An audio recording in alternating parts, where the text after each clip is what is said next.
This is Tar Heel Talk, an in-depth look at the issues and people making news in North Carolina. Here's your host, Sonia Williams. My guest today has dedicated his life to educating others about the importance of overcoming life's obstacles and pursuing happiness and success. He's written a book entitled From Poverty to Prison to Prosperity. And joining me now is the author and motivational speaker, Sean Ingram. Sean, welcome to Tar Heel Talk. Hi, thank you for having me. Now, you have a very powerful personal testimony that has led you to write this book and to do the work that you're doing. So tell us a little bit about your personal story and how you got to where you are today. I'm a kid that come from nothing, Greene County, North Carolina, down a dirt path behind a cornfield. Me and my grandmother, we grew up with an outhouse until I was 8, 9 years old. So when you're talking about an outhouse, this isn't 100 years ago. I'm only 41 years old. So when you're talking about from the severest point of poverty, that's what I remember, taking baths on a stove, growing up with a lot of anger because my mom and dad wasn't there. So I grew up with a lot of anger, which ultimately led me into prison. And then just making that decision in prison, say, hey, enough is enough. Who do you desire to be? And that's when my mindset changed, and that's when my attitude changed. And honestly, that's when my life changed. So I just made a promise to myself and God, and when I came home, I just decided to fight every day to succeed. And that's when the prosperity came. So it's truly been a blessing. It's been a rough journey, but just to know that it is possible. And that's what my mission and my ministry is now, is to try to be a light for other kids that went through what I went through, or going through what I went through, to say, hey, you know what, it is dark, but I promise you there's a light at the end of the tunnel at the same time. Right. Let's take a step back and talk a little bit more, share a little bit more detail about your journey, your personal journey, and what led you to from poverty to prison. Well, I think the most thing was just, like I said, the anger aspect. So growing up, in a situation of poverty and looking at other kids who had things, but not understanding, my grandma did the best that she could in a sense. So that's what led me more into the streets because I wanted things. I just wanted to fit in like everybody else. So, as a kid, you make these bad decisions, think you're doing the right thing. And in my mind, I justified it to say, hey, you know what, I'm gonna make sure my grandma don't have to struggle no more, right? When that wasn't her, case. It wasn't about her struggling, it was about her providing. But I looked at it and said, hey, I'm gonna make sure my grandmama don't struggle. So I went just on the wrong side of the track and jumped on the wrong side of the fence, doing what I felt I needed to do to make sure she wouldn't have to struggle. Like I said, grew up in Wilson, North Carolina, watching her work in tobacco fields her whole life, watching her work at tobacco processor, coming home tired and still having to struggle. So I just made a lot of bad decisions. And one of the most pivotal points that really changed my life was I was an athlete at the same time. So, playing football, everybody telling me to run, jump, run faster. Everybody's cheering for me, clapping. But nobody ever told me to take a SAT, right? So, think about the dynamic of where I come from. My grandmother had an 8th grade education, my great grandfather 6th grade education. So they're not in the know.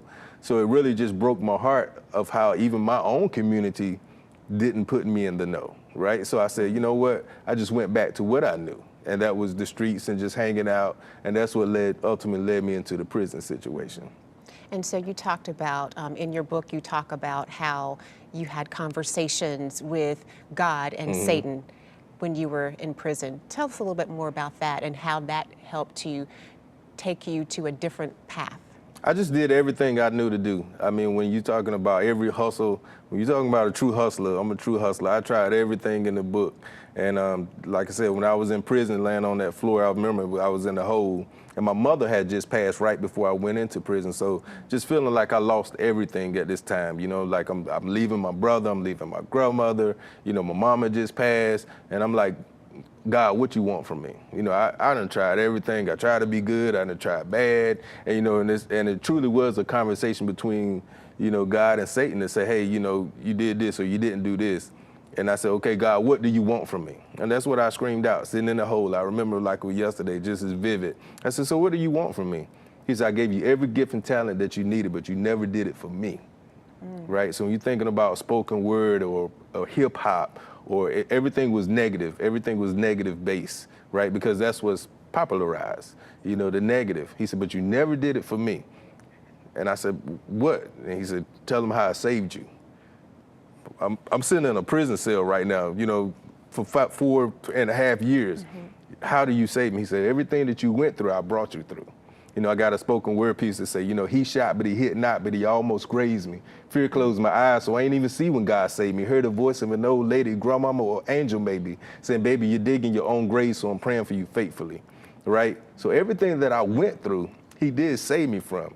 And he said, I'll promise you, if you just go back out and you say what needs to be said and you glorify me with everything that you do, I'll provide for you.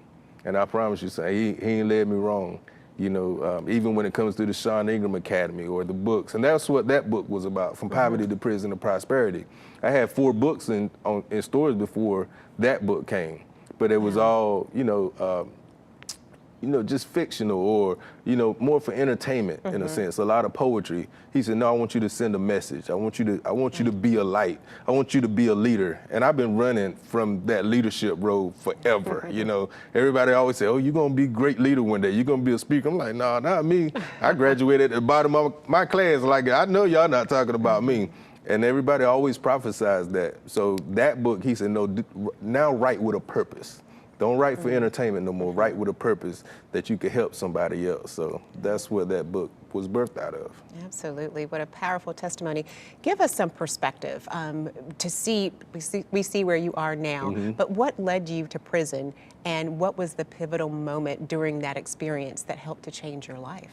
What led me there, I actually went to prison for armed bank robbery. So I went with some other cousins of mine and just bad decisions. You know, like you said, we was caught up in a situation, we were scrambling, just trying to make a situation right.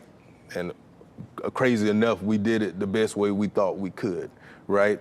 And because we come from that old school world of, hey, if I'm loyal to you, I'm loyal to you. Regardless of what the situation is, I got your back. It sounds crazy, we'll talk about it later, right? So we did what we did, and like you said, and all of us went to prison. And my stats and the hard truth of my life is, let's say out of 10 of us, all 10 of us went to prison. So when they say you are like the company that you keep or the feathers of a bird flock together, I mean, it's really true. All of us went to prison. And that is a very sad stat. And with me, with the last time of 4.5 years, but one of the oldest ones with 26 years. So you're talking about a range of that magnitude. And the closest people that I know, all of us went to prison. Wow. But you've been able to turn your life around for the better and inspire young people to try to keep them from going down the same path. Exactly. And actually, all of us have. You know, that's the truly blessing for me now, that all of my cousins are now out, besides one, we still waiting on one to come home. But all of us got our own businesses, and all of us are our support system. And we joke and laugh and say, we should have did this at 18 instead of, going down the wrong path. But I guess sometimes it takes a person to reach their, point, like you said, their turning point in life to make that change. Absolutely. Sean, we're going to take a break. We'll talk more in just a minute. Yes, ma'am. We'll be back with more on Sean Ingram's story after these messages.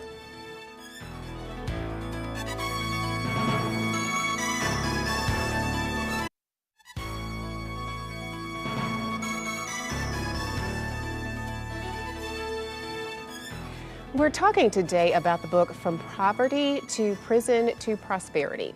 It chronicles the life of a man who has overcome obstacles and is now working to make a positive impact in the lives of youth throughout the Triangle and beyond. And with us again is author and motivational speaker Sean Ingram. Sean, thank you again for being with us. Yes. Before the break, we were talking a little bit about your personal story and the obstacles that you had to overcome, being sentenced to 4 years in prison and then getting out and starting your own business and becoming a motivational speaker and writing books. What was your motivation for turning your life around? Just tired of being tired. Like I said, I think with me, it was more of trying to break that cycle. My father went to prison, his dad went to prison, and I even wrote about it when I was like 14 or 15 years old. That was one of my first poems that ever got published in a major article, was Daddy Stopped the Cycle. And then looking at years later that I still came into that cycle. But now, coming out at 30, I get married and I have a daughter, and I just promised myself my daughter will not live the life that I lived. She would not go through what I went through. And I just truly believe in exposure, So I believe if a child is exposed to different things, their mindset will be different. So I just wanted to make sure that I could do what I have to do to make sure my daughter doesn't, go through the things that I went through as a child at the same time. Mm-hmm. And then just like I said, me being tired of it, like you find yourself in this repetitive cycle. And we know what recidivism is like, and I looked at, when I was in prison, even that 4 years, to see guys come in and go out at the same time, and you still doing your time. I said, man, this is crazy. That this same guy will go out and then be back in 3 or 4 months later. I was like, no, this is not gonna be me. And to look around and see a guy that's 80 years old doing 40 years. I mean, coming into prison at 60 and 70 years old. It's the saddest thing in the world. And so I just promised myself and said, this is not gonna be me. And whatever I have to do, I'm not coming back to anybody's prison, because I wasn't born to be a slave. I was born to be free. I was born to be happy. So I just wanted to make sure I made that change in my life. Now, has it been hard? Of course. It's not easy. And it is true. When you got those stripes against you, it is a lot harder. I remember having an anxiety attack when I first came home. I remember going to different jobs and being denied and being denied and being denied. Luckily for me in prison, I took HVAC classes. So that was my fresh start. But I started off making, $7.50 an hour. I remember getting on the cat bus and going down, and the bus would stop. So I had to walk like 4 or 5 miles just to the job in the sun. But I was just determined to do whatever I had to do. And out of that $7.50, I think 5 years later, I was making $20 an hour, because I learned truly the key to success, right? But you've been hearing it your whole life. Knowledge is the power. I used to say, well, why do you make $8 and I make $7.50? Well, I know how to weld. Okay, well, why do you make $10 and I can do this? Or why do you make $12? Well, I know how to read blueprints. Well, teach me how to read blueprints instead of just sweeping the broom all the time. Right. So I learned that the more that I knew, the more that I really grew, So I just started applying that process to everything that I did. And then I just became hungry for an intellectual level to say, hey, you know what, if my intellect could be as powerful as I want to be, and it's going to put me in a position that I need to be in, well, let me learn everything that I need to learn so I could grow to be who Shawn Ingram, the potential of Shawn Ingram truly is. And I want to talk a little bit about one of your most famous quotes. It's, success isn't about what you can do, but yet what you can endure. What does that mean?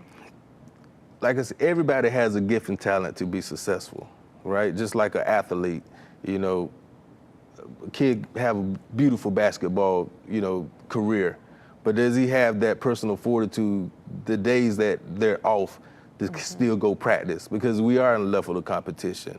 The days that, and especially in business, right? Every day is not good. Every week you don't know if your payroll is gonna meet.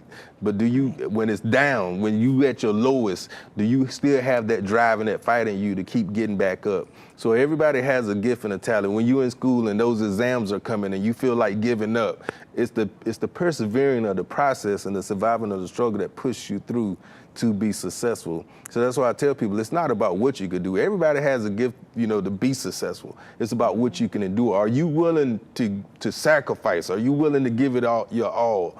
I mean, that mom with 3 kids that's just trying to get that degree, think about the sacrifices that she had to endure to get that degree. But she knew, if I get this degree, I can change the life of my kids forever. And it's that sacrifice that makes us successful, not just our gifts and our talents alone.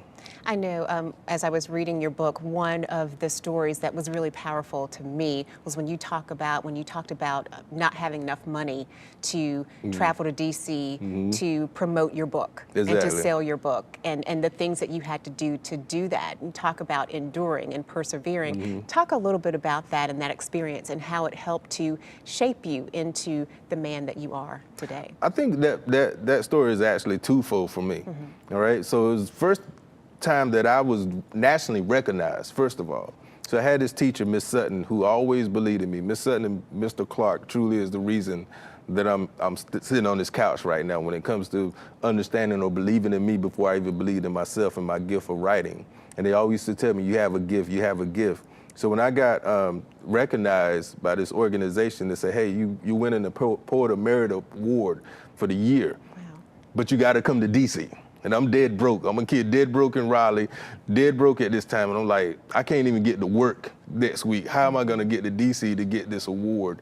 So it was one of those escalating moments where I'm like proud, but then the reality hit in and say, hey, how are you going to get there? Where are you going to stay? What are you going to do? You know, so I fought. I just started doing as much spoken word as I could, raising money. You know, I did have one book, just trying to sell every book. I got there, but still no money for no hotel. So a lot of people didn't understand. I was actually sleeping in my truck for those 3 days, embarrassed, just trying to sell it, honestly trying to sell every book that I could just to get back to North Carolina at the same time. So a lot of times that at nights, you know, when the events are over, everybody would go out joking and laughing, and we was in a hotel, supposedly in a hotel right across the street. And I would go up the elevator with them, and I'll just kind of walk around, and they'll go in their room, and then I'll come back down the steps, and I'll go and I would just try to collect all the waters, you know, that they would give you during the day.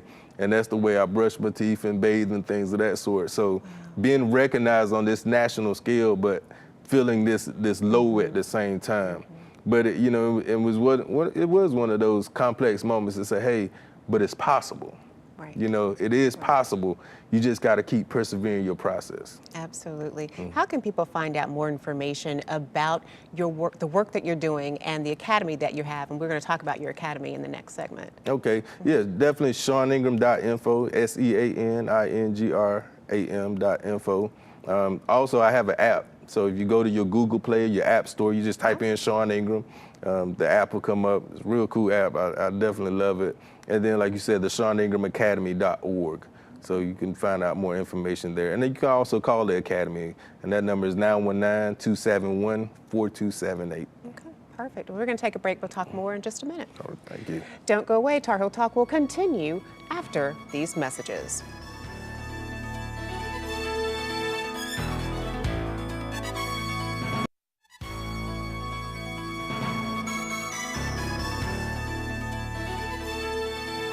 Welcome back to Tar Heel Talk. I'm Sonia Williams. My guest today has dedicated his life to educating others about the importance of overcoming life's obstacles and pursuing happiness and success. He's written the book From Poverty to Prison to Prosperity. With us again is author and motivational speaker Sean Ingram. Sean, thank you again for being with us. Thank you again. Now, a part of your work, not just in writing and speaking, but you've also started an academy, the Sean Ingram Academy. Tell us a little bit about the academy and its purpose. Well, the Academy has 3 components, and our mission, honestly, is just to inspire our youth to master their mindset, specialize their skill set so they become an asset for themselves and others.